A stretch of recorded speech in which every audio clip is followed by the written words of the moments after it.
नमस्कार। प्रागज्योतिष पत्रिका का वो बातें जानकर मेरा दिल को छू गया। हाँ, मैंने आनंदराम बरुआ जी का नाम तो सुना है, वो विदग्ध पंडित भी है वो मालूम था, लेकिन सब जानकर भी कुछ नहीं जानता। शायद मेरा जैसा हाल सभी को होगा। सभी ने उसी को देखने के लिए रास्ता का चौराहे पर उन्हीं का मूर्ति बैठाया गया। लेकिन आप लोग सच बोलिए, किसको उन्हीं का बारे में सब कुछ पता है?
मैं यही बात पर आना चाहता हूँ।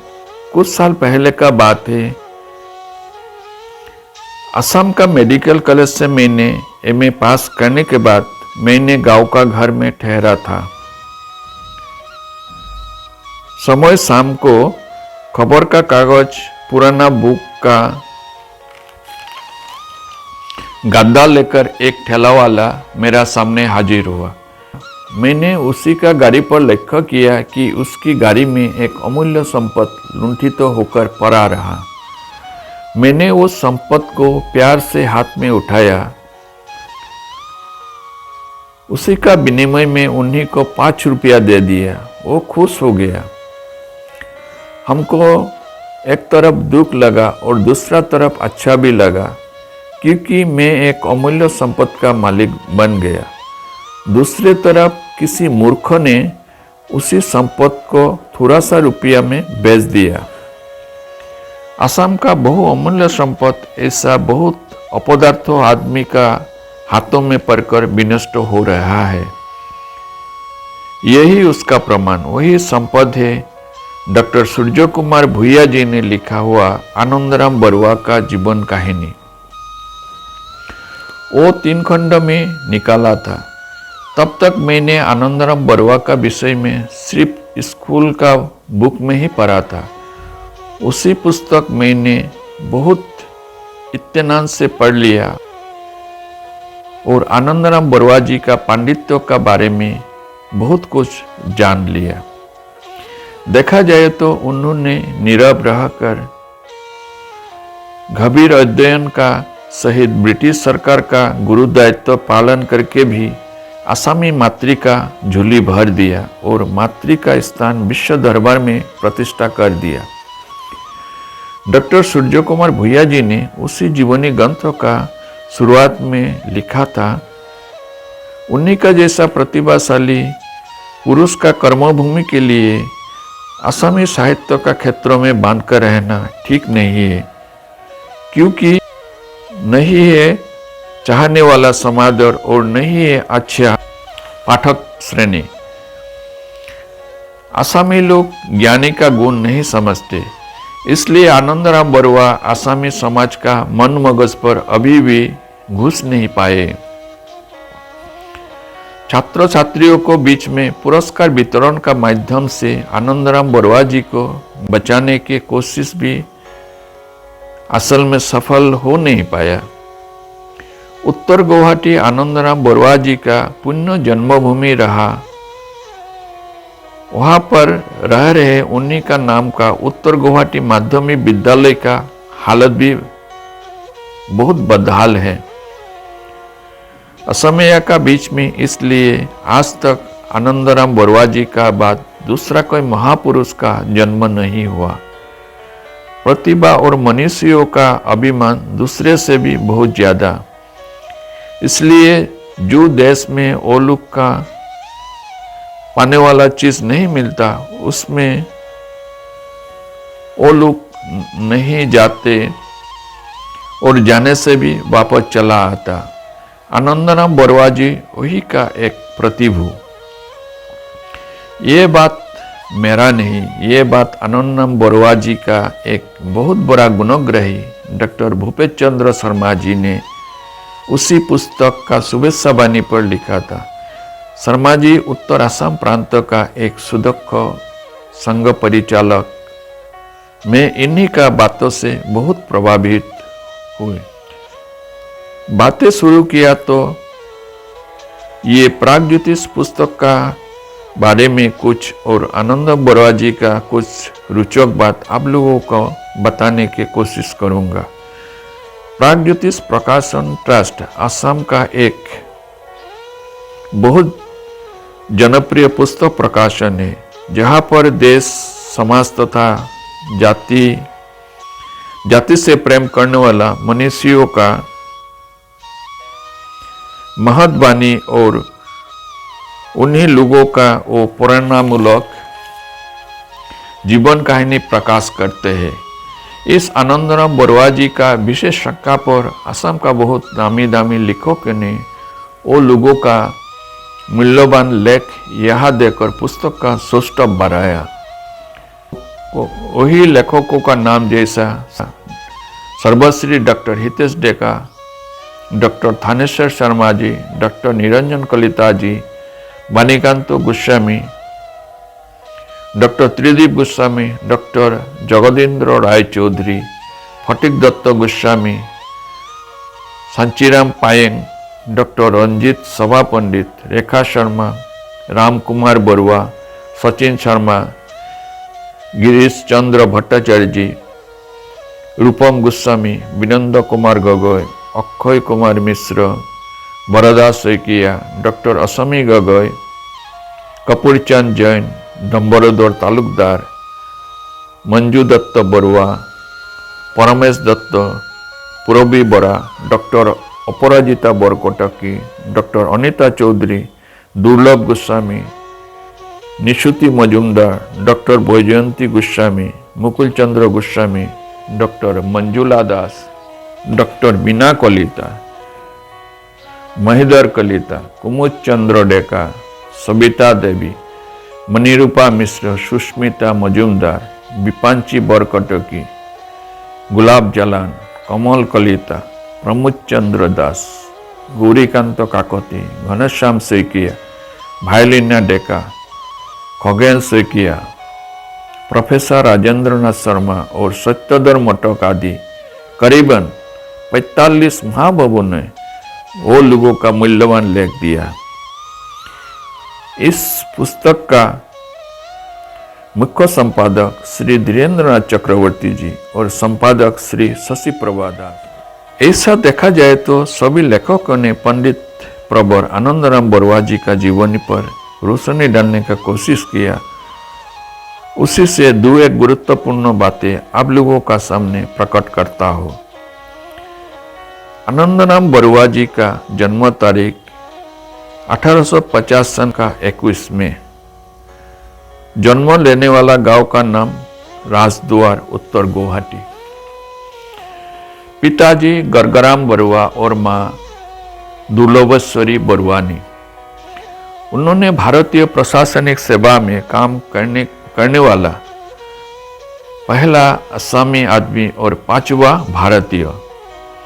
उन्होंने 1864 सन में कलकत्ता विश्वविद्यालय का अधीन में एंट्रेंस परीक्षा पास किया था।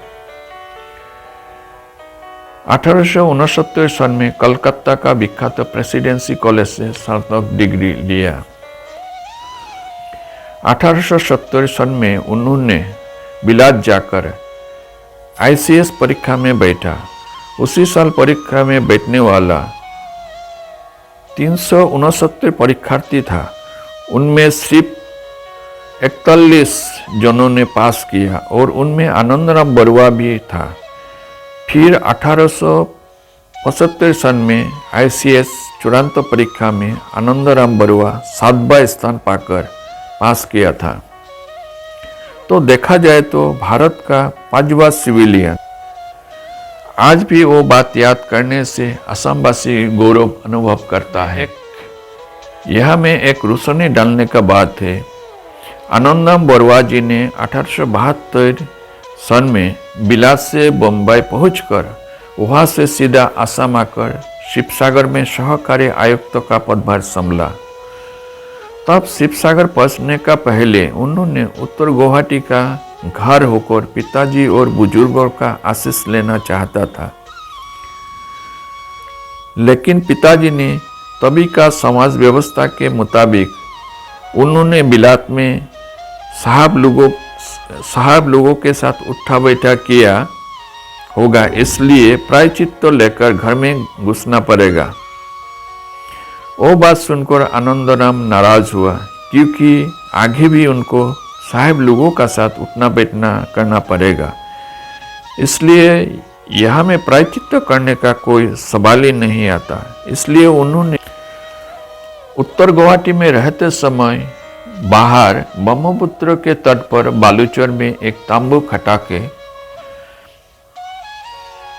वहां पर रही और सभी आत्मीयों का तथा वहां का लोगों के साथ मुलाकात की। लेकिन एक बात है, उन्होंने प्रायश्चित का समर्थन नहीं करने से भी उन्होंने ईश्वर का ऊपर बहुत आस्थावान था। शिवसागर में उन्होंने 1872 सन का 11 दिसंबर से कलेक्टर और असिस्टेंट मजिस्ट्रेट का पद में 17 महीना काम किया। बाद में वो तबादला लेकर बांग्लादेश का मयमनसिंह में चला गया था। इसी का बीच में उन्होंने दिनाजपुर, बर्धमान, रानीगंज, बिष्णुपुर, कटुआ, खुलना, जहानाबाद, ग्वालपारा आदि जगह में भी रहकर अति दक्षता के साथ काम किया था। देखा जाए तो उन्हीं का 16 साल का कार्यकाल समय में मोट 22 दफा तबादला हो। जीवन का बहुत कम समय पर उन्होंने साहित्य क्षेत्र में इतना काम किया, वो हम लोगों को सोचने पर मजबूर करते हैं। पहले उन्हीं का लिखा हुआ या प्रणयन किया गया अंग्रेजी संस्कृत अभिधान, वो भी 3 खंड में, फिर उच्च संस्कृत व्याकरण, प्राचीन भारत का भूगोल, भवभूति, महावीर चरित, जानकी राम, संस्कृत शिक्षार्थी सहचर, भवभूति और संस्कृत साहित्य में उन्हीं का स्थान, संस्कृत भाषा का व्याकरण, वैज्ञानिक, ऐतिहासिक और अभिधानिक, संस्कृत भाषा का व्याकरण 10 खंड, छंद प्रकरण, संस्कृत भाषा का व्याकरण 3 खंड, वर्ण और उसका परिवर्तन 1 नानार्थ संग्रह, भानभट्ट और सरस्वती कंठाभरण, सरस्वती कंठभारण, धातु वित्तिसार, अमर सिंह का नाम लिंगानुशासन, सटीक, धातुकोश या धातुपाठ आदि अमूल्य 14 पुस्तक उन्होंने प्रणयन करके किया। उन्हीं प्रागज्योति पुस्तक में लेखक डम्बरू तालुकदार जी ने आनंदराम बरुआ जी का वंशज का बारे में भी लिखा है। 1988 सन में आनंदराम पक्षाघात रोग में आक्रांत हुआ। एक समय अकेलापन में उन्हीं को जड़ से निचोड़ कर दिया। पिताजी गर्गराम ने उन्हीं का शादी के लिए बहुत कोशिश करने के बाद भी नाकाम रहा।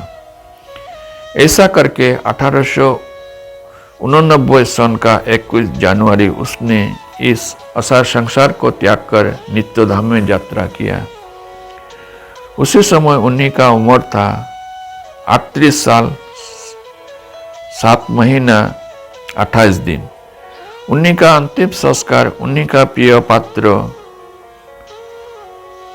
और मित्र रहे तारकनाथ पालित का देखरेख में कलकत्ता का कालीघाट श्मशान में हुआ था।